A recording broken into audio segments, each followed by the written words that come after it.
April 8, 1943. North Atlantic Ocean midnight. The wind screamed across the steel deck of the Convoy's lead destroyer, HMS Viceroy. Waves as tall as buildings crashed in from the black horizon, exploding into white spray that drenched the men clutching the railings. Somewhere beyond that curtain of fog and moonlight, 40 merchant ships plowed eastward through the killing grounds the North Atlantic, where German U-boats hunted by the dozens. Lieutenant Commander James Grayson stood on the bridge, binoculars pressed to his eyes, watching for the faintest glint on the waves. The convoy's radio room crackled softly coded bursts, radar pulses, the mechanical heartbeat of a navy trying to stay invisible. Every man aboard knew what silence meant: stealth.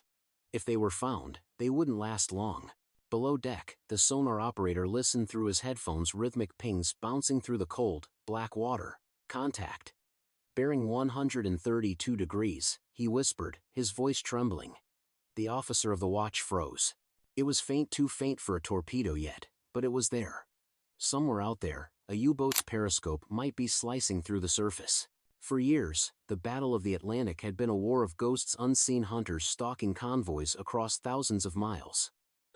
At its height, U-boats were sinking ships faster than the Allies could build them. Every crossing from Halifax to Liverpool was a gamble. Crews called it the Black Pit, the mid-Atlantic gap where air cover disappeared and submarines reigned. But tonight, something was different. Grayson didn't know it yet, but the invisible curtain shielding his ships wasn't luck, it was science. On shore, hundreds of miles away, a Scottish physicist named Robert Watson Watt had changed the game. His ideas had already helped Britain survive the Blitz, and now, one crazy idea was about to turn the Atlantic from a graveyard into a lifeline. Months earlier, the war for Britain's survival had been fought not on the high seas, but in laboratories filled with chalkboards, oscilloscopes, and humming vacuum tubes. Watson Watt, a wiry, bespectacled man with restless energy, was no admiral, no soldier. But in 1935, when the Air Ministry asked if radio waves could be used as a death ray, he replied with a grin, no, but they could see the enemy coming. That idea birthed radar, the technology that had saved Britain during the Battle of Britain, allowing Fighter Command to track incoming Luftwaffe raids. Yet radar's greatest triumphs were still ahead. By 1942, U-boats had grown deadlier than ever. Admiral Karl Dunitz's wolf packs were sinking Allied shipping by the hundreds of thousands of tons. The convoys were bleeding. The Royal Navy could hear submarines underwater with sonar, but they couldn't see them. Above water, radar worked, but only at long wavelengths, useless against a periscope's thin metal rod barely poking above the surface. That's when Watson Watt's protégés, men like Sir Henry Tizard and physicist Taffy Bowen, began experimenting with a new marvel, centimetric radar. It was radar shrunk to incredible precision, able to detect something as small as a U-boat's periscope in the waves. Powered by a revolutionary device called the cavity magnetron, centimetric radar would become one of the Allies' deadliest secrets. But even that wouldn't be enough. The Germans had their own radar systems, the Medox receiver, which could pick up Allied radar pulses and warn U-boats to dive before they were attacked. It was a deadly cat-and-mouse game. For every advance the Allies made, the Germans built a countermeasure. Convoy commanders like Grayson felt it daily, the endless tug-of-war between visibility and survival. One winter night in 1942, Watson Watt attended a classified meeting at the Telecommunications Research Establishment in Malvern. His team had gathered around a blackboard covered in chalk equations and frequency graphs. At the center of the discussion was a new problem: how to blind enemy radar not by stealth, but by deception. "Gentlemen," Watt said, pacing, "if they can detect us by radio reflection, what happens if we fill the sky with reflections?" A hush fell over the room. It was madness or genius. The proposal was simple, at least on paper. By dropping countless thin strips of aluminum foil, each precisely half the wavelength of German radar, Allied bombers could create a cloud of false echoes on enemy screens. The radar operators would see hundreds of targets where there were none. They called it window. When the idea was first tested, British brass balked. If they used window, wouldn't the Germans copy it and turn it back against them? Watson Watt argued that it didn't matter. "They'll discover it soon enough," he said. "Better we use it first." Still, it sat on the shelf, classified, ignored, a crazy idea, too risky to deploy. Until desperation forced their hand. Back on the Atlantic, the sonar ping faded. Grayson scanned the fog, heart pounding. No contact, the operator muttered after a long pause. The convoy kept steaming forward. Miles below, the U-boat commander, Oberleutnant Hans Kruger, cursed under his breath. His Medox receiver, usually alive with radar pulses, was silent. He knew the convoy was close. His hydrophones had caught the rumble of propellers. But his instruments showed nothing. It was as if the British had vanished into thin air. Kruger didn't know it, but centimetric radar had just made his Medox useless. His receiver could only detect old, long-wavelength radar. The new magnetron radar on Grayson's escort ships used beams so tight, so short, that they passed undetected.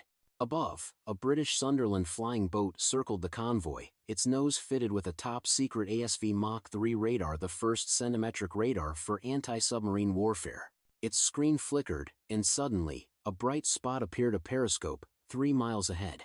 Contact surface disturbance, bearing 085. The Sunderland's pilot, Flight Lieutenant Bill Crawford, banked hard, throttles roaring. The U-boat crew scrambled, shouting, "Alarm, Tauchen, dive!" But it was too late.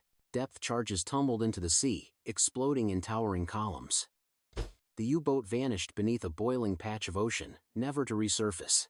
In London, Watson Watt received the after-action report weeks later.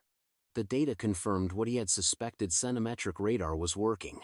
Convoys that once lost 5 or 6 ships per crossing were now arriving almost intact. And yet, another front was still to come: the skies over Hamburg, where Window would finally prove its worth. But before the bombers flew, one final debate raged in Whitehall. Was it too dangerous to reveal their secret? Would the Germans learn to use it themselves? Watson Watt's reply was brief, written in a single sentence on the margin of a report: "We cannot afford to fight fair." End of C. That sentence would soon unleash one of the greatest deceptions in military history and turn radar, once a hunter's weapon, into the perfect cloak. July 24, 1943. RAF Waddington, Lincolnshire, 10:15 p.m. Engines thundered across the airfield as waves of Avro Lancasters rolled down the runway, their 4 Merlin engines shaking the earth. Each bomber carried 6 tons of explosives and something entirely new in the history of warfare. Inside the cramped bomb bay of one aircraft, a young sergeant crouched beside a stack of small cardboard bundles. Each one contained thousands of narrow strips of aluminum foil, cut precisely to 27 centimeters, half the wavelength of German Wurzburg radar. The label on the box read, in plain handwriting, "Window." As the first bombers lifted into the black sky, the radio crackled with calm voices, call signs, and clipped commands. From the ground, they looked like fireflies drifting toward the clouds, a slow procession of light climbing into the darkness above Europe. Tonight's target was Hamburg. And as the planes droned east, their crews carried not just bombs, but an idea born in secrecy and skepticism, one that Robert Watson Watt had called deception by mathematics. Back at Malvern, months earlier, Watson Watt and his team had built prototypes of Window using everything from tinfoil to baking wrappers. The principle was simple but elegant. Radar works by sending a pulse of radio waves and timing how long it takes to bounce back. If hundreds of reflective objects were scattered in the air, the radar would see them all as potential aircraft. "Imagine blinding the enemy with his own flashlight," one engineer said during early trials. The first field test was almost comical. A small group of technicians stood in an open field, tossing handfuls of shredded foil into the wind while a nearby radar station watched its screen. Within seconds, the screen bloomed with chaos, hundreds of false echoes dancing and pulsing across the scope. "Good heavens," muttered the radar operator. "We've disappeared ourselves." When Watson Watt saw the result, he knew they'd stumbled onto something monumental. Yet the fear of German retaliation, that the Luftwaffe could use the same trick against London, kept the concept buried. Months of debate and bureaucratic paralysis followed, even as bombers were being cut to ribbons by flak and night fighters over Germany. It wasn't until the summer of 1943, with bomber losses nearing catastrophic levels, that Air Chief Marshal Sir Arthur Bomber Harris demanded something new, anything that could reduce casualties. That's when Tizard, Bowen, and Watson Watt pushed the file marked Window back onto his desk. "This," said Tizard, tapping the report, "will make their eyes go blind." Now, on this humid July night, it was time to find out. As the Lancaster squadrons crossed the Dutch coast, radar operators in Germany stared at their Wurzburg and Freya screens in disbelief. Dozens of aircraft had suddenly multiplied into hundreds, then thousands. The radar blips were everywhere, merging into a giant, pulsing cloud of false targets. Unmöglich, one technician whispered, impossible. The German night fighter command was thrown into chaos. Controllers couldn't distinguish real bombers from the metallic storms sweeping across their scopes. Anti-aircraft batteries opened fire wildly, peppering the sky with useless flak. The radar-guided defenses that had protected Germany for years were now blind. Above Hamburg, the first waves of Lancasters released their loads bombs and window alike into the swirling night. Each bomber dropped bundle after bundle of the silvery strips, which drifted downward like falling snow, glinting in the moonlight. The air shimmered. Searchlights groped helplessly through the haze, unable to find their targets. Christ, it's working, one pilot radioed. They can't see us. For the next 90 minutes, the city below burned. The firestorm that followed would consume entire districts, but from a tactical standpoint, the test was a stunning success. Out of 791 bombers sent to Hamburg, only 12 failed to return, an unheard-of survival rate for such a deep raid into Germany. When the after-action reports reached London, WWII and his team read them in silence. The numbers were clear. Window had blinded the Reich's most advanced radar network, but what shocked them most was that the Germans didn't respond. For weeks, analysts waited for signs that the Luftwaffe would copy the tactic. None came. German scientists, it turned out, had discovered Window independently years earlier, and their military had dismissed it for the same reason the British had hesitated: fear of retaliation in kind. Now, that caution had cost them dearly. By August 1943, Window became standard issue for RAF Bomber Command. Crews practiced tossing it in rhythmic bursts every few minutes to maintain a rolling radar illusion. The airwaves became a storm of glittering ghosts, false squadrons appearing, vanishing, multiplying across German radar scopes. Soon, Allied ships began using it too. As convoys crossed the North Atlantic, escort ships carried small launchers that fired bundles of aluminum strips into the air, creating vast radar clouds that confused enemy reconnaissance planes and U-boat detection systems. The seas themselves became a mirage. A German U-boat commander described his experience in his war diary. We surfaced to attack, but our radar warning receiver screamed continuously. Signals everywhere, in all directions. We could not tell what was real. The enemy had become a phantom. In that moment, the balance of power at sea shifted. Allied convoys, once helpless prey, could now move under a shimmering veil of deception. Meanwhile, WWII's other creation, centimetric radar, was being refined and deployed in growing numbers. Radar-equipped aircraft like the RAF's Lee Light Wellingtons could now locate submarines at night, tracking their periscopes or snorkels with precision unimaginable just a year earlier. For U-boat crews, the ocean had become treacherous. What had once been their hunting ground was now an invisible trap. They never knew when a radar pulse might find them, nor from where. At sea, on the bridges of escort destroyers like HMS Viceroy, officers could feel the shift. Convoys were arriving safely. Merchant sailors began whispering about the scientists' magic that kept the wolves away. Few knew the name WWII. Fewer still knew that his crazy idea had begun with a handful of aluminum strips tossed into the English wind. In September 1943, a classified report circulated through the Admiralty. Enemy detection efficiency reduced by 70%. Convoy losses markedly lower. Recommend continued integration of radar countermeasures and expansion of centimetric radar sets across all escorts. For the first time in years, the Battle of the Atlantic was turning in favor of the Allies. But for WWII, this was just the beginning. He had always believed that the future of war lay in electromagnetic dominance, seeing without being seen. Now that vision was taking shape. Every convoy that sailed under his invisible curtain, every bomber that slipped through German radar unseen, was proof that in modern war, the greatest weapon wasn't steel or gunpowder, it was the mastery of the unseen. The Atlantic would never again be the same. October 3rd, 1943. Malvern, Worcestershire Chasse, 42 M. Dawn broke over the rolling green hills of Malvern, casting long shadows across the red brick buildings of the telecommunications research establishment. Inside, the air smelled faintly of coffee, ozone, and burning solder. Machines hummed, paper reels ticked, and the world's most secret laboratory stirred awake. In a cramped office stacked with reports, Robert Watson Watt sat alone, staring at a letter marked Top Secret. His eyes were tired, his tie loosened, his desk littered with circuit diagrams and spent pencils. The letter was from Bomber Command, an official acknowledgement of success. The words were plain. Operation Gomorrah confirms the effectiveness of Window. Bomber losses reduced dramatically. Enemy radar networks disrupted. Immediate recommendation for continued use.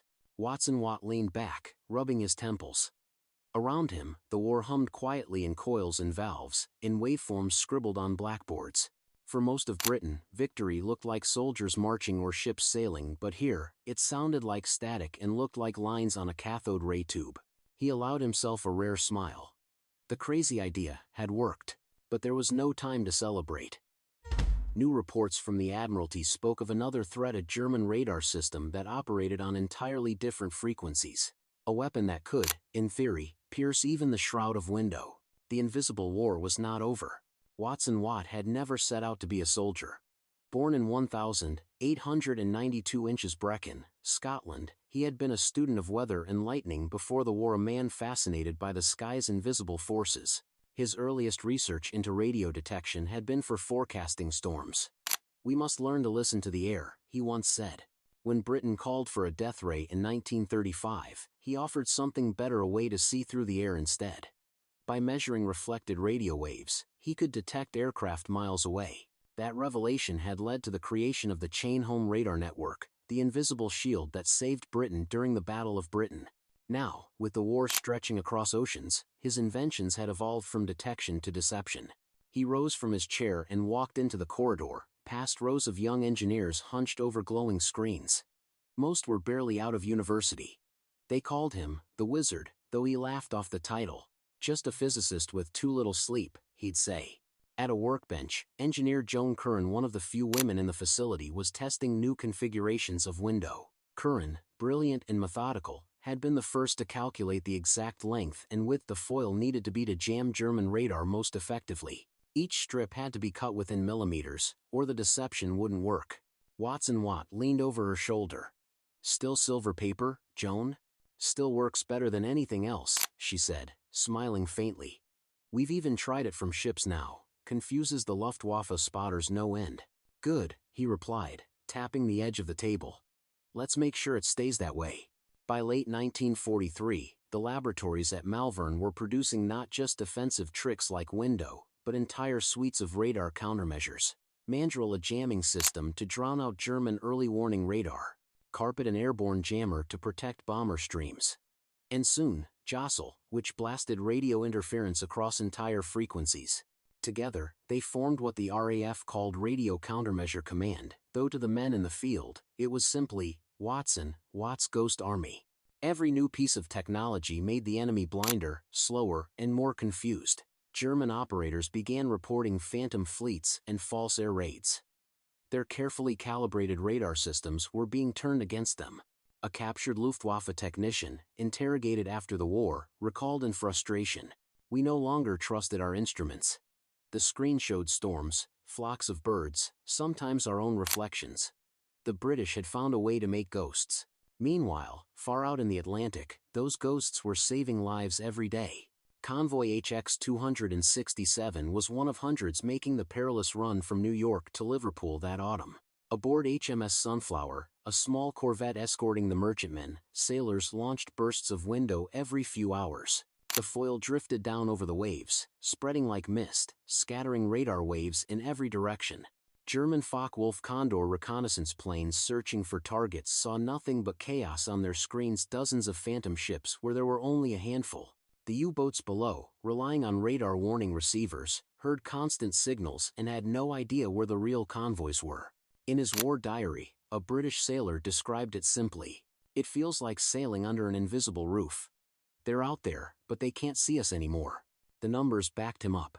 From a high of nearly 700,000 tons of shipping lost in 1 month in 1942, losses had dropped by more than half by the end of 1943. Allied technology, radar, centimetric detection, and countermeasures had made the difference. Watson Watt's work was no longer confined to the airwaves. It was now a shield that stretched across the Atlantic. Yet success came with a price. The secrecy surrounding window and radar countermeasures meant Watson Watt and his team couldn't share their triumphs with the world. Officially, the victories belonged to the men at sea and in the air as they should. But deep down, many in Malvern felt the sting of anonymity. One night, after a long day's work, Watson Watt sat outside the laboratory, smoking a cigarette under the orange glow of a blackout lamp. Joan Curran joined him. "You know," she said softly, "when this is all over, no one will ever believe that a bit of foil could save a ship." Watson Watt chuckled. "That's the beauty of it, isn't it? The simplest tricks are the hardest to see." He looked up at the darkened sky, the same sky where his radar waves now pulsed invisibly across continents. "Let them think it's luck," he said. "As long as our men make it home." Curran smiled faintly. "And after the war?" "After the war," he said, flicking ash into the cold grass, "we'll see what else the invisible can do." In the months to come, Watson Watt's team would refine their systems, working with American allies to equip fleets and aircraft with radar sets using the cavity magnetron, the heart of centimetric radar. U-boats became easier to find, convoys harder to kill. The invisible shield grew thicker, denser, until the North Atlantic, once ruled by the wolves, became an Allied highway. By the end of 1943, U-boat losses had reached catastrophic levels.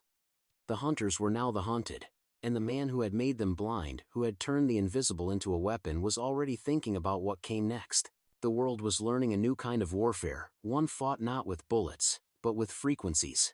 And Watson Watt, the civilian who never wore a uniform, was quietly rewriting the rules of war itself. March 8, 1944, North Atlantic, 3:12 a.m.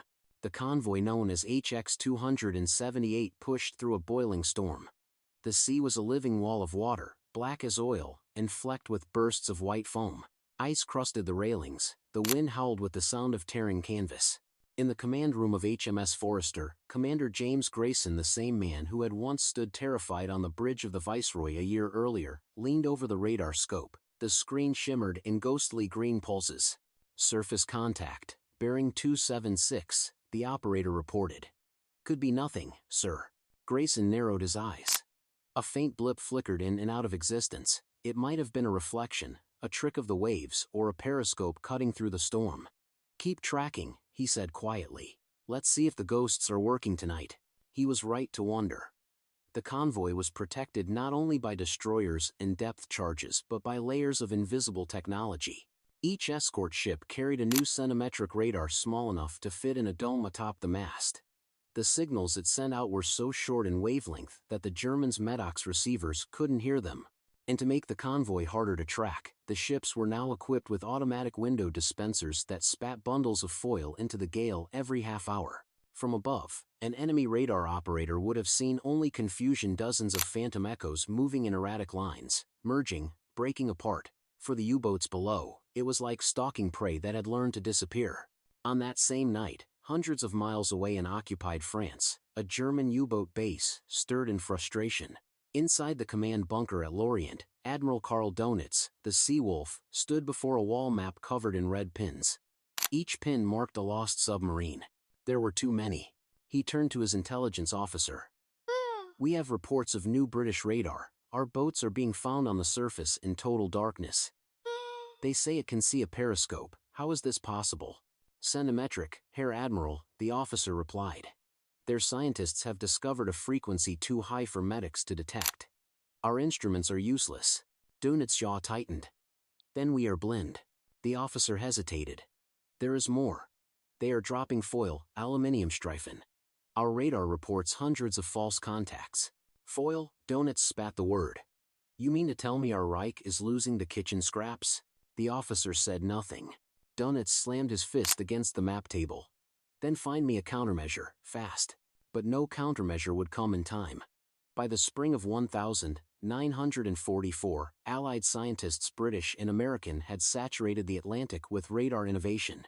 The Americans' new centimetric sets, based on the British cavity magnetron, were now standard on long-range patrol bombers like the B-24 Liberator and the PBY Catalina. The aircraft could hunt by night, through fog, through storms, finding a periscope's glint at miles of distance. The U-boat captains called it Die Unsichtbare Hand, the invisible hand. They never saw the enemy coming. At Malvern, Watson Watt followed the progress through classified dispatches. He read them not as a scientist, but as a man who had watched death statistics for years and was finally seeing the numbers turn. One report from the Admiralty read, "Increased survival rate of merchant convoys. Radar-equipped escorts and airborne patrols have reduced enemy strike opportunities by 80%. The introduction of window and radar deception measures has rendered German targeting erratic and inefficient." Watson Watt handed the report to Joan Curran. "Do you see this? Convoy HX 268 arrived intact. Every ship." Curran smiled, exhaustion in her eyes. "Not bad for tinfoil, Robert. Not bad at all," he said quietly. "But don't tell the bureaucrats. They'd never forgive us for winning with kitchen supplies." Still, Watson Watt's mind refused to rest. His team was already experimenting with new countermeasures. He knew the Germans would eventually adapt. Somewhere in a lab outside Berlin, engineers were likely working on receivers capable of detecting centimetric frequencies. So he pushed further. "We must stay invisible," he told his team. "Always one frequency ahead." He began work on what he called frequency agility radar that could change wavelength mid-operation, shifting across the spectrum faster than the enemy could jam it. It was a primitive precursor to what would later become stealth technology. Watson Watt's philosophy was simple: invisibility is not a state, it's a race. By the summer of 1944, that race reached its climax.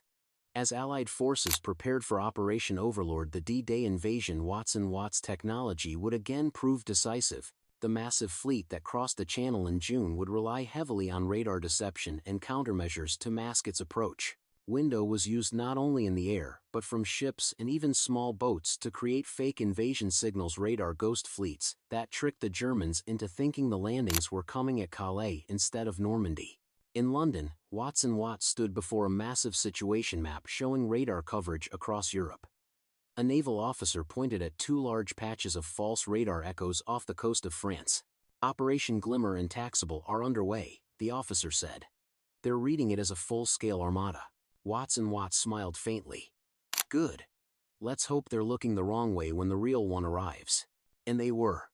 The German 15th Army waited in vain at Calais while the Allies stormed Normandy. The deception had worked perfectly. Window had grown from a bomber's trick into a strategic weapon, an entire theater of war fought in the ether. But while generals celebrated, Watson Watt stayed at his desk long into the night. The war's tide had turned, but he knew technology had changed forever. For centuries, warfare had been about strength, numbers, and steel. Now, it was about invisibility, what could be seen, and what could not. He thought of the sailors like Grayson, the pilots flying over dark seas, the thousands of men alive because the enemy had been made blind. He thought of Joan Curran's hands, cutting those endless strips of foil by hand in the lab. He thought of how a single pulse of invisible energy could decide life or death. He wrote a line in his journal that night: "The future of war lies not in armor, but in illusion." Weeks later, a letter arrived from the Admiralty. It was short and formal. "Your work has contributed materially to the success of recent operations in both the Atlantic and European theaters. The Admiralty expresses its profound gratitude." Watson Watt placed the letter on his desk, unread for a while. Then he folded it neatly and slipped it into a drawer beside an old prototype radar coil, the first one he had ever built. He whispered to himself, "Let them never see it coming." The Battle of the Atlantic was ending. The U-boats that once prowled in wolf packs were now scattered, hunted, and dying faster than they could launch. German crews surrendered in droves. Convoys sailed unmolested across waters that had once been death traps. Invisible science had made it possible. And at the heart of it all, the man with the crazy idea, who had turned scraps of metal and radio waves into salvation, sat quietly in his lab, already imagining the next horizon beyond radar. May 10th, 1945. London, England, 11:30 a.m. The air in Whitehall was filled with the sound of bells. Newsboys shouted across the streets, waving newspapers that read, "Germany surrenders." From the rooftops came the echoes of cheering, the hum of thousands of voices finally unshackled from 6 years of war. Inside the Ministry of Supply, Robert Watson Watt stood by a tall window, watching the crowd below. Confetti drifted through the air like falling snow. It reminded him of Window, those tiny strips of foil that had once filled the skies over Hamburg, shimmering like metal rain. He smiled faintly at the thought. A young lieutenant approached, holding a folder marked Confidential Postwar Debrief. "Sir, the Admiralty requests your presence. They want to discuss peacetime applications of your systems." Watson Watt nodded absently. "Peacetime," he murmured, as if testing the word. For the first time in years, there were no radar screens glowing in front of him, no reports of lost ships or missing aircrews. The world was breathing again. Yet the silence felt strange, almost hollow. He turned from the window and looked at the stacks of reports on his desk, data from every radar station, every convoy, every bomber group that had used window or centimetric radar in the final years of the war. Together they told a story not of battles, but of perception. A war won not by who could strike hardest, but by who could see first and who could make themselves unseen. 2 weeks later, Watson Watt found himself standing before the House of Commons Scientific Committee. The room was filled with men in suits rather than uniforms, but the air carried the same tension as a wartime briefing. One of the ministers leaned forward. "Sir Robert, I believe you've been described as the man who made Britain invisible." Watson Watt smiled modestly. "If only it were that easy, Minister. We merely learned how to play hide and seek on a global scale." There was laughter, but the point was serious. He explained the principles of centimetric radar, the use of window, and the way both had transformed the Battle of the Atlantic. "The Germans relied on technology as much as we did," he said. "But war isn't won by invention alone, it's won by imagination. We imagined what the enemy might see, and then we made sure he saw the wrong thing." The ministers nodded. They understood, perhaps for the first time, that the front lines of the war had not only been trenches and skies but invisible wavelengths, flickering across the ether. In the months that followed, Watson Watt's inventions began to find new lives in peace. Centimetric radar became the foundation for civilian air traffic control. Naval radar evolved into weather tracking systems, saving ships from storms instead of submarines. Window, the weapon that had once blinded enemies, became a research tool in atmospheric science, used to study wind currents and storm fronts. The war had given humanity terrible power, but also new vision. Joan Curran left the service soon after and continued her career in physics. She rarely spoke of her wartime work. When asked about it years later, she said simply, "It was a strange thing, to fight with nothing more than reflections." Watson Watt agreed. For all his pride, he remained haunted by the idea that invisibility had become a weapon. "The better we see," he once said, "the easier it becomes to hide. And that is both our triumph and our danger." In early 1946, Watson Watt returned to Scotland for the first time in years. He stood on a windswept cliff near Montrose, watching seabirds wheel over the grey waves. The North Sea stretched endlessly before him, calm now, almost deceptively so. He thought of the convoys that had once crossed that horizon. The men who had frozen on deck, listening for torpedoes that never came. The crews who owed their lives to the invisible curtain his team had woven across the ocean. He could almost hear it, the hum of radar pulses traveling across the water, the quiet whisper of foil drifting down through the air, each strip turning gently in the wind. Those sounds, unheard by most, were the soundtrack of salvation. In the years to come, Watson Watt's legacy would grow quietly but profoundly. His name appeared in a few newspaper clippings, a handful of post-war commendations, and eventually, a knighthood. But among the scientists who had worked with him, the memory was more personal, the restless energy, the wry humor, the conviction that no idea was too strange to try. When the United States began developing stealth aircraft decades later, the engineers studying radar cross-sections would often mention his early theories on frequency agility and reflection control. Few realized that the roots of stealth, the very concept of making something invisible to detection, traced back to a tired Scottish physicist tossing foil into the wind. One evening in the 1950s, long after the war, Watson Watt gave a lecture at a small university in Canada. The topic was radar meteorology, but during the Q&A, a student stood up and asked, "Sir Robert, what was your proudest moment during the war?" He paused, then smiled. "The proudest?" he said softly. "When I learned that a convoy of 40 ships crossed the Atlantic without a single loss. They didn't even know why the U-boats never found them. That was enough." The audience fell silent. He continued. "You see, war teaches strange lessons. We learn to fight by making ourselves invisible. But perhaps the better lesson is to make peace visible, to use what we've built not to destroy, but to protect." August 15, 1960. Inverness, Scotland, 9 p.m. Watson Watts sat on his porch, an old radio set humming beside him. The air was cool and still. From the nearby airfield, he could see the faint lights of a commercial jet climbing into the night, its course guided by radar, its safety guaranteed by technology born of war.